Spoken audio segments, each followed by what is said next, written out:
చక్క ప్రోగ్రాం నిర్వహించిన ఎస్పీ గారికి, మొత్తం పోలీస్ బృందానికి అపోలో సైడ్ నుంచి చాలా ధన్యవాదాలు.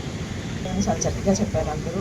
నా తరపు నుంచి, అపోలో తరపు నుంచి నేను చెప్పాల్సింది ఒకటే, మనం అందరం యాజ్ పబ్లిక్ అన్నీ తెలిసినా కూడా ఎందుకు పాటించడం లేదని ఈరోజు ఖచ్చితంగా అందరూ ఆలోచించాలని మనస్ఫూర్తిగా కోరుకుంటున్నాను. అంటే హెల్త్ కేర్లో మా సెన్సస్ ఇప్పుడే విన్నారు ఇన్ని ఆక్సిజన్స్ జరుగుతాయి అనేది.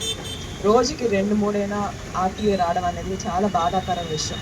ఎందుకంటే మాకు వచ్చే ప్రతి రోడ్ యాక్సిడెంట్ మేము ఒక్కటే అడుగుతాం, అసలు ఎందుకు జరిగింది, ఎలా జరిగింది. చిన్నప్పుడు ఎన్నో వరకు కొంచెం జాగ్రత్తలు తీసుకుని ఉంటే హెడ్ ఇంజరీస్ కానీ మిగతా మల్టిపుల్ ట్రామా ఇంజరీస్ అయినా అవాయిడబుల్ చేయగలుగుతామా అనే ఒక క్వశ్చన్ అనేది అందరూ మేము ఎప్పుడూ ఆలోచిస్తూ ఉంటాము. సో అందరు చెప్పినట్టు జాగ్రత్తగా అందరూ హెల్మెట్లు కానీ, మొబైల్ ఫోన్స్తో డ్రైవింగ్ కానీ ఇవన్నీ చాలా అవాయిడబుల్, చాలా సింపుల్ థింగ్స్. ఇవన్నీ అవాయిడ్ చేస్తే మన ప్రాణం అనేది ఖచ్చితంగా మనం కాపాడుకోగలుగుతాము. లాస్ట్లో అంటే ఇంటికి నుంచి బయలుదేరే ముందు అందరు చెప్పేది ఇల్లు వస్తాము అనే మాట.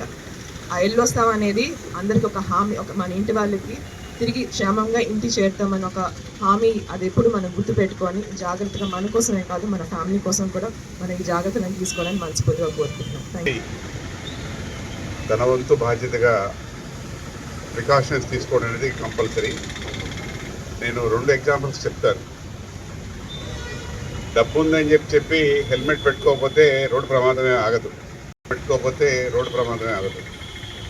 టాటా కంపెనీలకు సంబంధించిన పెద్ద ఉన్నతమైన స్థితిలో ఉన్న సైరస్ మిస్త్రీ అనే ఆయన సీటు బెల్ట్ పెట్టుకోని కారణంగా రోడ్డు ప్రమాదంలో ఆయన కుటుంబ సభ్యులు ఫ్రెండ్స్ తోటి 4 చనిపోయారు. నడిపింది ఆయన బ్రదరే.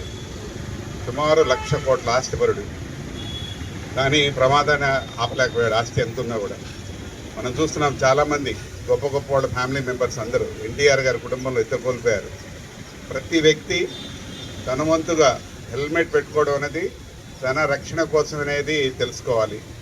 అలానే ప్రికాషన్స్ గురించి తాగి నడపడం అనేది, సీట్ బెల్ట్ పెట్టుకోకపోవడం అనేది తన గురించి ఫస్ట్ ఆలోచిస్తే ఎదుటి వాళ్ళ గురించి తర్వాత ఆలోచించవచ్చు.